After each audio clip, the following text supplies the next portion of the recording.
pessoas! Sejam muitíssimo bem-vindos ao Sugar Rush. Eu sou a Fernanda Schmoltz e se você não quer nenhum spoiler de Frozen 2, eu recomendo que você já pare o vídeo por aqui, porque hoje, minha gente, hoje eu tô com tudo e eu vou revelar pra vocês vários detalhes inéditos de Frozen 2. E quando eu digo inéditos, são detalhes que não apareceram nos trailers e nem nenhum material que já saiu do filme até agora. Acabou de rolar lá na França o Festival de Cinema de Animação de Annecy, aonde a Disney foi. Eles fizeram um painel lá de Frozen 2 e eles mostraram 3 trechos de cenas do filme novas que a gente não viu ainda e comentaram vários segredos também. Então é isso que a gente vai falar aqui hoje. Eu tô muito empolgada porque já dá pra gente confirmar, inclusive, algumas das teorias que eu e os meus queridos amigos aqui do nicho de animações viemos fazendo nesses últimos trailers. Então eu tô muito empolgada e eu espero que vocês estejam também. Mas antes da gente começar, eu quero te convidar, se é a sua primeira vez aqui no canal, que você se inscreva e que você também me acompanhe lá nas redes sociais, se Disney e animações também é a sua praia, porque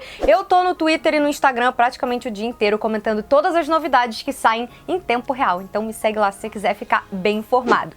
E eu também quero fazer um apelo aqui pra vocês, especialmente pra vocês que já acompanham o canal há mais tempo. Você agora pode se tornar minha fada madrinha ou meu padrinho aqui no canal. Eu tenho 2 formas com que vocês podem me apoiar para que eu consiga continuar fazendo só o Sugar Rush, trabalhando só com o Sugar Rush, para o canal poder continuar da forma que vocês conhecem. E tudo isso, é claro, vem com vários benefícios para vocês. Tem o clube do canal, que é esse botãozinho azul que fica aqui do lado do botão de se inscrever, e tem o Apoia-se também. Os dois têm benefícios diferentes, exclusivos para você conversar melhor comigo aí, interagir mais comigo e saber mais sobre o que eu vou fazer aqui no canal com antecedência. Então, se você quer apoiar o meu trabalho, eu peço pra vocês, por favor, que vocês tirem um minutinho pra dar uma olhada. Os links e as descrições de todos esses benefícios estão aqui embaixo, beleza? Bom, então chega de enrolação e vamos falar de Frozen 2. Quem apresentou esse painel lá no Festival de Annecy foi a moça que é chefe da parte de animação do Frozen 2 e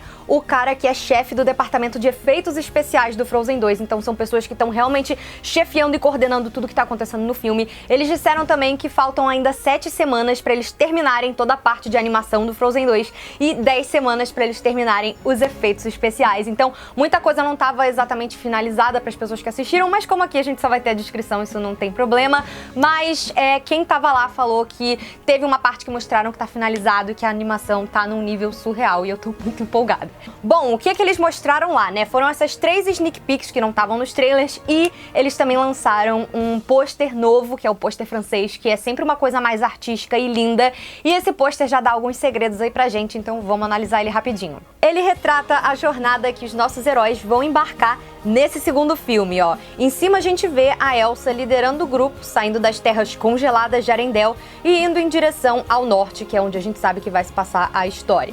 O mais interessante é a gente ver que esse vento com essas folhas laranjas, que a gente já viu inclusive no teaser, naquela cena com as 2 crianças, tá meio que guiando eles. E eu acredito que ele é um espírito de vento, o que seria complementar aquele espírito que a Elsa interage no novo trailer, que é um espírito meio de luz, né, não dá pra ver muito bem, e aquele outro de fogo que a gente vê também no final do trailer novo. E o mais legal e poético desse pôster é que no reflexo do lago, se a gente olhar, olha, dá pra ver que não é Arendelle ali onde eles estão, mas a floresta mágica com as folhas do outono totalmente embaçada, representando aí esse desconhecido onde eles estão embarcando. E o próprio título também já dá pra ver, olha, que a parte de baixo tá em pedra já, sem nenhum tipo de gelo, e a gente sabe que pedra tem muito a ver aí, aparece muito nos cenários dessa floresta que a gente vai conhecer.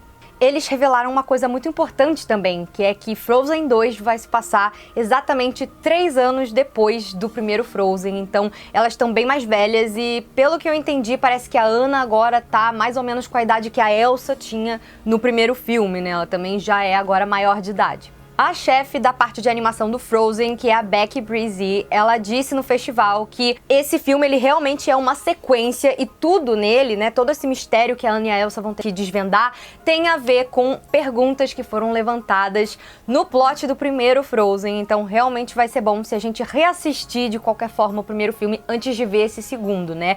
Então tá confirmado que não só vai ter a ver com a Elsa descobrir mais sobre a origem dos poderes dela, mas também vão vão comentar sobre o fato de que realmente existia uma conexão com magia e espíritos elementais aí com poderes elementais que conviviam em Arendelle com as pessoas. E como isso funciona? Eles mostraram 3 cenas e a primeira parece que é o inicinho do filme, que é um flashback muito fofo da família da Anna e da Elsa juntos, quando elas eram pequenininhas. Nessa época, inclusive, até onde eu entendi, elas ainda dormiam juntas, então foi antes daquele acidente da Elsa acertar a cabeça da Anna com os poderes dela de gelo, né? As duas ainda eram muito unidas.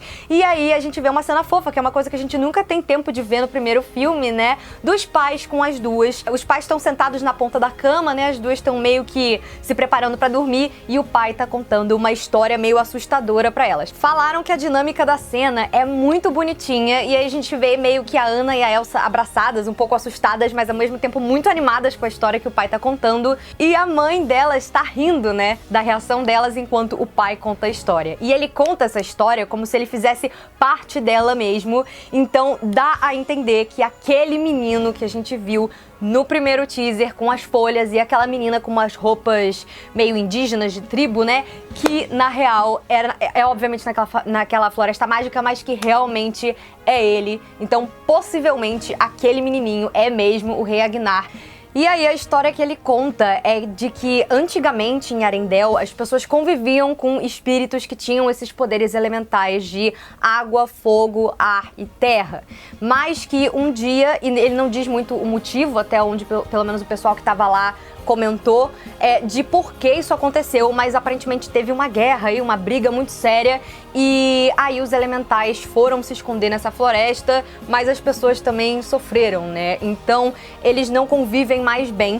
Mas aí o pai das duas, quando pequeno, foi nessa floresta por algum motivo que a gente também não sabe e pelo menos aí nessa história que ele tá contando, né, ele diz que ele foi salvo por uma magia incrível feita por uma pessoa especial, que eu acho que deve ser essa menininha e que eu imagino realmente que seja a mãe das duas. Então assim, eu imaginava que talvez a tribo tivesse poderes elementais, porque uma das lendas lá do norte da Europa, né, dessa área aí meio Noruega, Escandinávia, fala sobre uma tribo que realmente tinha poderes elementais, então eu tava me baseando meio nisso para as minhas teorias, mas se realmente vão ser espíritos, né, nessa floresta, que faz até sentido com os poderes que a gente viu aí nesse trailer novo, eu acho que essa menina pode sim ser a mãe das duas, né, então vamos ver como é que vai ser isso. Faria sentido se levaram ele às pressas de volta pra Arendelle, se eles realmente eram amigos e se conheciam já por qualquer motivo, é muito possível que depois ela tenha, né, eles tenham se apaixonado e ela tenha largado ali o povo dela e ido morar com ele em Arendelle e se tornou rainha. Então eu realmente tô apostando que seja meio que isso aí, até porque no trailer a gente vê uma cena da Elsa pequenininha, sentada ali meio sem entender o que tava acontecendo, e a mãe tá olhando aquele poder que parece uma aurora boreal, mas é uma aurora meio roxa, né, que não é exatamente a cor que normalmente a gente vê, com uma cara, sem estar espantada, né, eu acho que ela sabe o que é aquilo ali, então eu realmente acredito que seja isso. Assim, eu já tô tão afobada que eu saí entrando na descrição da cena, mas é importante dizer que várias matérias saíram aí, tanto na imprensa gringa quanto na daqui do Brasil, comentando um pouco sobre isso, mas todas essas descrições são bastante superficiais. Só que além de ir nesse pessoal, eu também fui na fonte que é o que realmente vai trazer detalhes pra gente aqui, que é claro, relatos dos fãs. E eu achei esse áudio incrível de uma menina que tava lá, ela mora em Annecy, nessa cidade da França, é uma moça francesa, e ela gravou um áudio de quase meia hora comentando sobre o painel. Ela uploadou aqui no YouTube, tá em inglês com sotaque, mas se vocês quiserem tentar entender um pouquinho e ouvir o relato dela, eu vou deixar o link desse vídeo aqui embaixo na descrição. Aí na segunda cena, ela comentou que foi, acho que a parte que ela mais se divertiu e que era uma cena que já tava finalizada mesmo, com os efeitos, então que ela se sentiu no cinema assistindo Frozen. Ela disse que é uma cena que parece que saiu de uma fanfic, de tão engraçadinha e meio coisas que você nunca esperaria ver num filme oficial de Frozen, sabe? Que mostra os nossos personagens principais aí, né, a Anna, a Elsa, o Kristoff e o Olaf e o Sven, dentro do castelo, numa sala que ela falou que parece uma biblioteca, brincando de charadas. Pois é.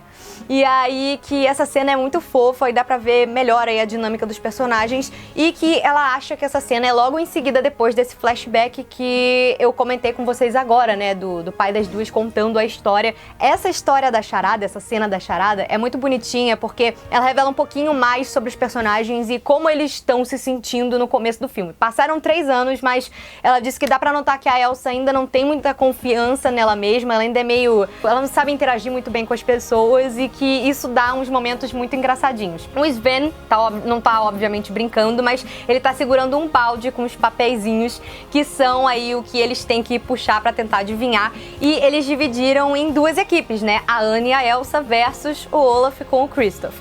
E aí que a gente vai vendo essa dinâmica das mímicas. E primeiro a gente vê a Anna, né, imitando alguém, e é importante falar também que nessa cena da mímica eles estão imitando pessoas que eles conhecem. A Anna aparentemente imita o Hans, eu tô muito curiosa pra saber o que ela vai fazer pra imitar o Hans, mas ela disse que a Anna é muito boa na mímica e que ela é muito competitiva. Só que a Elsa que tinha que adivinhar antes do Olaf e do Kristoff pra eles marcarem o ponto, mas a Elsa, ela não sabe, ela passou a vida inteira presa, né? Então ela não consegue adivinhar. E ela é pior ainda quando ela tem que fazer a mímica, né? Mas enfim, aí o Olaf e o Kristoff acertam, que era o Hans, e ela fica meio, tipo, sem nem entender o que aconteceu. Ela até parece que tá meio se sentindo mal, porque ela vê que a Anna tá querendo ganhar e ela não consegue ajudar. E falaram que é muito bonitinho. Depois, o Olaf vai fazer umas imitações e falaram que é sensacional e muito engraçado, porque como ele é um boneco de neve, ele tem o corpo muito flexível. Tanto que a Anna e a Elsa depois até reclamam um pouquinho com eles, que tipo, que elas acham até que não é muito justo ele tá fazendo essas imitações, porque ele pode literalmente transformar o corpo dele, né? E foi muito fofo, porque falaram que ele imita o Woke da sauna, que é o Yuhu! E ele imita a Elsa também, e falaram que é hilário quando ele imita a Elsa, porque ele bota os braços dele como se fossem a trança dela, e ele anda balançando o quadril daquele jeito bem no final do Let It Go, então que falam que é muito engraçado. Uma coisa muito importante que revelaram sobre o Olaf também, falaram que o Olaf agora sabe ler, e que não só ele sabe ler, mas ele tem a curiosidade de uma criança, de saber como é esse mundo onde ele tá vivendo. Ele chega a falar na brincadeira, quando ele puxa o papelzinho, ele fala: ai, que bom, agora que eu aprendi a ler, é muito mais fácil brincar de mímica. Então, que ele lê muita coisa e que ele é especialmente interessado em ciências e lógica. A gente vai ter aí Olaf e o cientista, aparentemente. Eu tô muito curiosa pra ver como ele vai usar esse conhecimento que ele aprendeu pra ajudar aí nessa jornada que eles vão fazer. Então eu tenho boas expectativas com isso. E aí, depois da vez do Olaf, dessa confusãozinha deles, chega a vez da Elsa imitar. Só que a menina inclusive falou que a cena é muito interessante porque, apesar de ser muito engraçado porque a Elsa não sabe imitar, ela também se sente muito tímida. Ela disse que a sensação que ela teve é de que a Elsa tem vergonha do próprio corpo, sabe?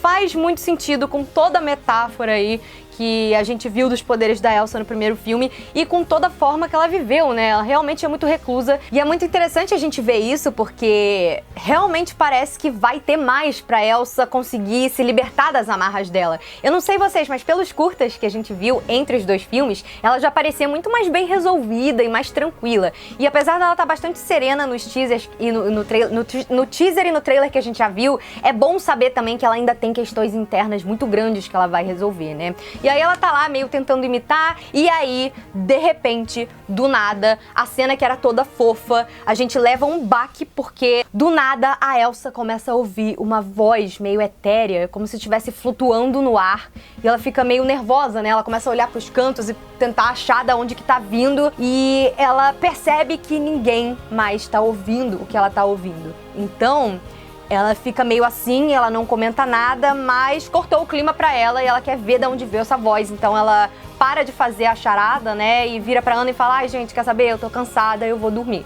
E aí ela sai indo embora, a Anna até para e pergunta tipo: ah, mas aconteceu alguma coisa? Ela fala: não, tô só cansada e vou dormir. E sai da porta, né? Aí eles cortam essa cena. E aí a segunda parte da cena é com as vozes, mas o material não estava finalizado, né? Mas ainda assim é a continuação dessa cena que eles mostraram lá. Primeiro de tudo, eu acho importante falar um negócio que eu até tinha esquecido de mencionar, que vai ser importante agora. A Anna e a Elsa e o Kristoff, tava todo mundo meio de pijama nessa cena da charada. E eram exatamente os pijamas que a gente já viu no teaser e no trailer, né? A Anna tava com aquele pijama verde e a Elsa com aquele pijama que é um vestido longo, um roxo meio magenta. E o Kristoff, engraçado, falaram que ele tava com um hobby mega chique, assim, que parecia que a Anna tinha dado de presente pra ele, porque era uma coisa bem de realeza mesmo. Mas então, a chefe de animação, a Beck, chegou a comentar lá com eles que esse canto foi inspirado numa técnica norueguesa que eles têm lá na área rural. Mas é uma técnica de canto que eles usam pra chamar os animais que estão pastando em áreas altas, né, onde os pastores e os fazendeiros não conseguem alcançar, e é uma melodia meio diferente, que tem umas notas meio agudas, e geralmente são as mulheres que fazem por causa disso, mas é esse canto meio que feito pra chamar de volta os animais. Então eu acho que isso já dá muito a entender o que vai rolar nesse filme, né, especialmente se o que a gente estava falando antes, aparentemente tinham esses espíritos da floresta que as pessoas de Arendelle conviviam com, e deu a maior treta, e agora a gente tem a Elsa, né, que é essa humana que nasceu com poderes elementais. Então, ela meio que tá ali no meio disso tudo, ela é basicamente a chave pra resolver o que quer que seja. E eu tô muito curiosa pra saber qual é o conflito que ela vai ter que resolver, né? Qual vai ser o vilão, o que realmente aconteceu. Eu tô muito curiosa e eu acho que esse filme tem um potencial gigante. Mas vamos terminar de falar rapidinho então sobre o final dessa cena, né? Aí a Elsa tá andando, né, ela resolve que ao invés de ir pro quarto, ela vai pra fora do castelo pra tentar ver se ela ouve a voz de novo. Só que a Anna percebeu que tem alguma coisa de errado com ela, resolveu seguir ela sem que ela perceba. Então, aí a Elsa já tá lá do lado de fora e a Anna chega lá. E aí elas estão ali as duas conversando, a Anna pergunta de novo pra ela se tá tudo bem, ela fala que tá. Só que aí ela começa a ouvir esse canto de novo. E aí ela vira pra Anna e fala: "Você tá ouvindo isso?" E a Anna fica tipo: não tô ouvindo. E aí a cena corta e deixa a gente meio sem entender o que vai acontecer.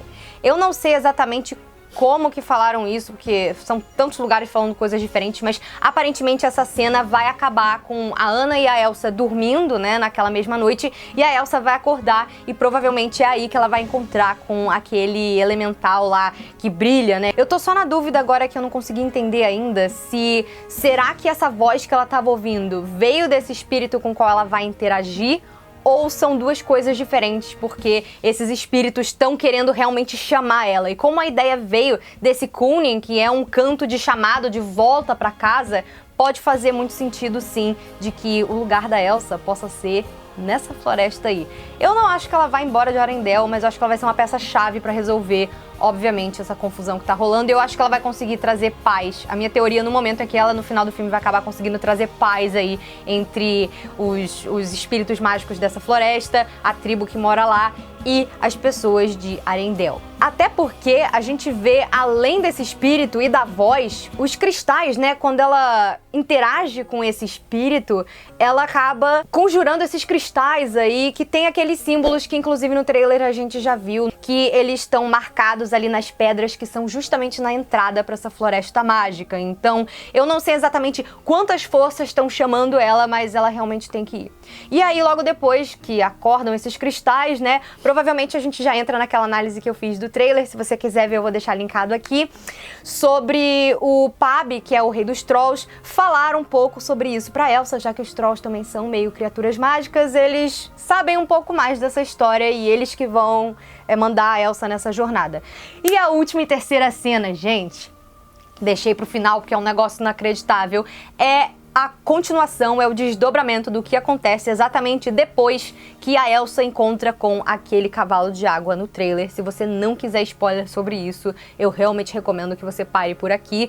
Não tem exatamente o desfecho da cena, mas já falaram, já mostraram o que vai acontecer quando ela encontra esse cavalo. Então esse é o único aviso que eu vou dar de spoiler maiorzinho aqui. Vamos lá, quem é esse cavalo, né? Eu já fiz outros vídeos aqui comentando, já saíram imagens com descrição, vazou aí de brinquedos numa convenção de brinquedos na Coreia. Esse cavalo de água aí, ele se chama Nok e ele é inspirado no espírito da água também aí do folclore lá da Noruega. E aí o que acontece? ela provavelmente estava tentando se provar pra ele, como eu já comentei, porque esse espírito, ele é guardião, acho que das terras mágicas, e pra você conseguir passar por ele, você tem que realizar uma tarefa que é considerada impossível. Então eu realmente imagino que a Elsa esteja desafiando as forças do mar, já que ele é o espírito da água, né, o espírito do mar, pra conseguir se provar pro Nock. Logo que ela encontra com ele é meio hostil com ela e ele quer brigar. Só que ela fica meio assim e ela tenta fugir. Só que o Nock bloqueia o caminho dela e não deixa ela ir embora. E os dois vão entrar numa luta épica e inacreditável, que falaram que realmente as pessoas ficaram grudadas na cadeira lá na convenção, porque realmente dá muito medo. A Elsa não consegue muito bem lidar com ele, é muito difícil, porque ele é feito de água, ela tá no meio do mar, e os poderes dela não são capazes de capturar ele, e ele ao mesmo tempo tá tentando afogar ela. Falaram que você fica muito tenso pela Elsa, mas que é uma cena digna de filme de super-herói. Tava todo mundo urrando, assistindo, e obviamente, no meio da cena, depois de darem um gostinho aí do que vai acontecer, eles cortaram sem deixar a gente saber qual é o desfecho. Mas por essa imagem que tinha vazado antes, deram a entender que eles vão ter um início de relação meio conturbada. Eu acredito que ele quis lutar com ela como uma segunda parte dessa história dela se provar. Ela chama a atenção dele e a segunda etapa pra ela se provar pra ele é que eu acredito que seja essa luta aí, que eles mesmos já sabem, os dois já sabem que é impossível ela ganhar, então ela tem que conseguir alguma coisa pra se provar pra ele, pelo menos, e conseguir a ajuda dele. E nessa foto com essa descrição a gente vê eles lado a lado, então eu realmente acredito que eles vão acabar sendo aliados aí contra alguma força poderosa, né, que pode estar controlando aqueles golems de pedra que a gente viu no trailer, já que a própria Elsa também, por ter um poder elemental, ela, por exemplo, tinha conjurado o Marshmallow, que também parece fisicamente com aqueles golems. Então eu imagino que talvez tenha alguém muito poderoso, alguma força muito poderosa controlando essas criaturas, e eu acho que esse vai ser o plot do Frozen. Eu tô muito empolgada e eu preciso saber o que vocês acharam dessas cenas, né, conta pra mim aqui embaixo, e eu quero ajuda nas teorias, gente. Conta o que você concorda comigo, o que você pensa de diferente, comenta aqui pra gente continuar pensando sobre o filme e me diz qual dessas informações foi a que você mais gostou. Eu confesso que tudo que envolve o Nock, que é esse cavalo de água, tá me deixando alucinada. Eu quero muito ver como é que vai ser a personalidade dele, a voz dele, como é que vai ser a relação dele com a Elsa. Eu achei o efeito inacreditável, né, do pouco que a gente viu no trailer, e eu tô muito doida pra ver qualquer coisa da luta dos dois. Então aproveita e já deixa um super like aqui nesse vídeo, porque ajuda demais o meu trabalho, e aperta o sininho pra você receber os próximos vídeos de Frozen 2, porque eu tô fazendo a cobertura completíssima do filme por aqui, e vai sair muito mais segredos pra você que também, como eu, não se aguenta de esperar até janeiro, você quer um gostinho a mais do filme. Obrigada pelo carinho, pessoal, um super beijo pra vocês, a gente se vê nos próximos vídeos, e não se esqueçam, somos todos Geraldo na Febre Congelante. Tchau!